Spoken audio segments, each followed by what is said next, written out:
మాజీ ముఖ్యమంత్రి శ్రీ జగన్మోహన్ రెడ్డి గారి మీద మరియు వైవి సుబ్బారెడ్డి గారి మీద మరియు పేర్ని నాని గారు, విడుదల రజనీ మేడం గారు అండ్ జగనన్న పిఎన్ నాగేశ్వరరావు గారి మీద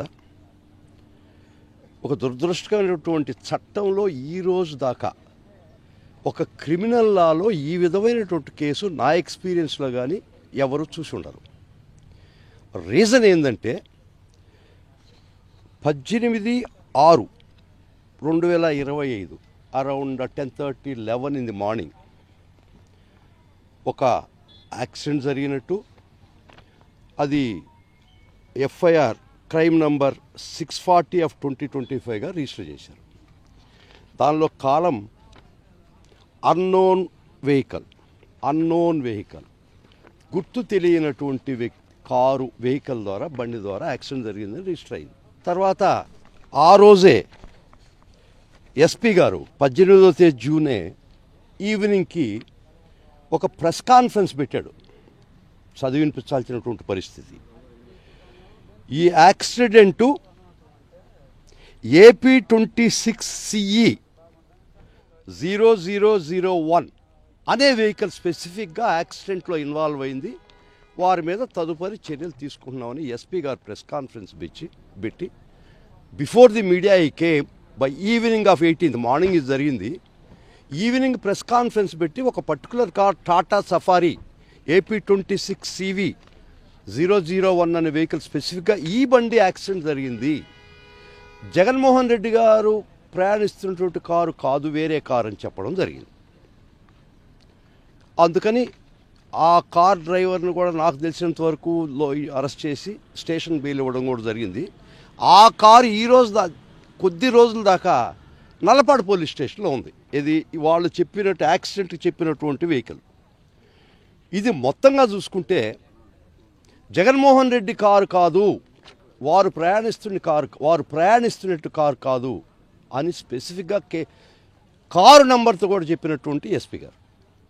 తర్వాత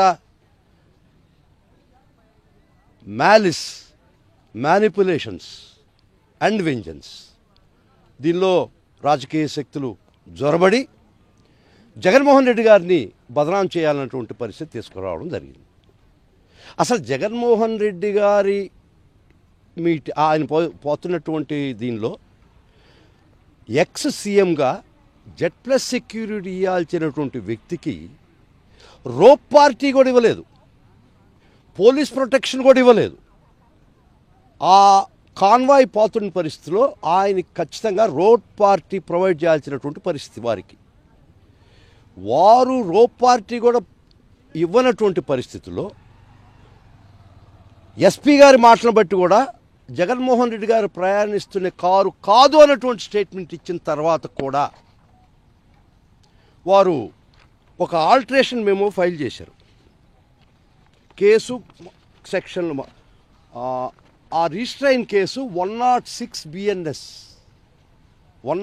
BNS అంటే 304A ర్యాష్ అండ్ నెగ్లిజెంట్ వల్ల ఏదైనా ప్రమాదం జరిగితే దానికి 106 BNS, పాత ఐపీసీలో అయితే 304A రిజిస్టర్ చేస్తారు.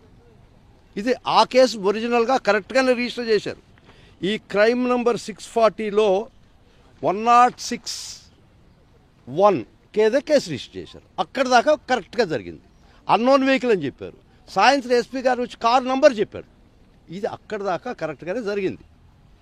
ఏ కేసు అయితే పెట్టాలనో, ఏ సెక్షన్ అయితే నమోదు చేయాలనో ఆ కేసు నమోదు చేయడం జరిగింది. తర్వాత విచిత్రమైన పరిణామాలు జరిగే కేసు ఒక ఆల్టరేషన్ మెమో వేయడం జరిగింది కోర్టు వారి ముందర, డేటెడ్ 23/6/2025. దీనిలో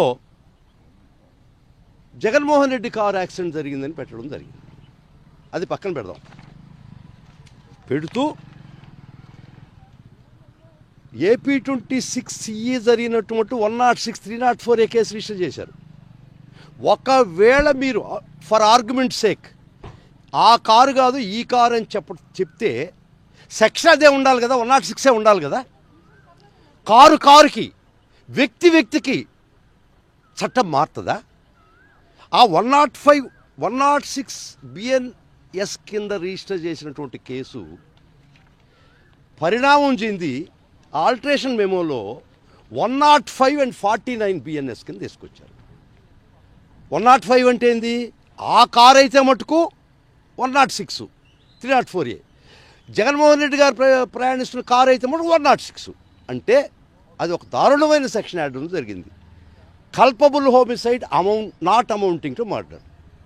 దానికి ప్రూవ్ చేయాల్సింది చంపాలని ఉద్దేశం ఉండాలి. ఆ సెక్షన్కి ఈ జగన్మోహన్ రెడ్డి గారి కారు వారి ప్రకారం ఇన్వాల్వ్ కాలే, కానీ మీరు పెట్టదలుచుకున్నారు. ఆ 106 ఉండాలి కదా, 105 కింద కన్వర్ట్ అయింది. ఇంకా మరి విచిత్రమైన విషయం, ఏ క్రిమినల్లా తెలిసిన వ్యక్తి కూడా మినిమం అర్థమయ్యేది, క్రిమినల్ లాలో వైకేరియస్ లయబిలిటీ లేదు. అంటే డ్రైవర్ యాక్సిడెంట్ చేస్తే జగన్మోహన్ రెడ్డి గారు కార్ డ్రైవర్ చేయలేదు అనుకున్నాం. వాళ్ళ ఆర్గ్యుమెంట్ ప్రకారం, మీ కేసు ప్రకారం కూడా జగన్మోహన్ రెడ్డి కారు యాక్సిడెంట్ చేసేది మీరు బనాయించారు, మార్పు చేశారు. అయినా కూడా కారులో ప్రయాణిస్తున్న వ్యక్తులు ప్రపంచంలో క్రిమినల్ లాలో ఏ రోజు కూడా ఏ కేసు కూడా వాళ్ళు ముద్దాయిలు కాకూడదు. మనం ఆర్టీసీ బస్సులో పోతుంటాం, డ్రైవర్ యాక్సిడెంట్ చేస్తాడు, ఆ ప్రయాణికులు కూడా ముద్దాయి చేసేస్తారా ఈ గవర్నమెంట్లో, ఈ రాజ్యాంగంలో? బిఎన్ఎస్, ఐపీసీ, సిఆర్పిసి ఏవీ లేదా మీకు? First time in the annals of legal history ఒక కార్ యాక్సిడెంట్ చేస్తే ఆ డ్రైవర్ మీద కేసు పెట్టాలా? క్రిమినల్ లాలో they are not conscious of the fact. Criminal law does not know vicarious liability. అయినా కూడా కారులో పోతున్నటువంటి నేను చెప్పినటువంటి వ్యక్తుల మీద కేసు పెట్టి culpable homicide not amounting to murder అని పెట్టి, దానిలో ఇంటెన్షన్ ఉండాలా, చంపాలని ఉద్దేశం ఉండాలి, యాక్సిడెంట్లు అయ్యే ఉండవు కదా. సో ఈ విధమైనటువంటి రాజకీయ కక్షల కోసం మీరు చట్టాన్ని అపహాస్యం చేస్తున్నటువంటి పరిస్థితుల్లో మేము నిన్న ఆనరబుల్ హైకోర్టు గారికి వచ్చాం, కాస్ట్ చేయమని వచ్చాం. వారు ప్రాసిక్యూషన్ వారు వాయిదా తీసుకోవడం జరిగింది. అంటే ఈ రోజుకి పడ్డది. ఈరోజు కూడా కోర్టు ముందరకు వచ్చి వాయిదా అడగడం జరిగింది, ఇప్పుడు దాకా ట్యూస్డే దాకా. కాబట్టి మేము దానికి అబ్జెక్ట్ చేస్తూ వాళ్ళ మెటీరియల్ మేము మంగళవారంకి వేస్తా అన్నారు. కానీ ఇంట్రీమ్ ప్రొటెక్షన్ అప్పుడు దాకా ఎవరిని కూడా అరెస్ట్ చేయడానికి లేదు, not to take coercive steps. అది గౌరవ న్యాయమూర్తి వారు, న్యాయస్థానం వారు ఇచ్చినటువంటి ఆర్డర్ ఈరోజు. కాబట్టి ఇటువంటి మ్యాలిఫైడీస్తో, ఇటువంటి పొలిటికల్ వెంజన్స్తో మీరు దేశ చట్టాలను మీరు అపహాస్యం చేస్తుంటే అది ఖచ్చితంగా కోర్టు వారు చాలా తీవ్రంగా పరిగణిస్తారు. ఇది మట్టుకు సత్యం. ఎందుకంటే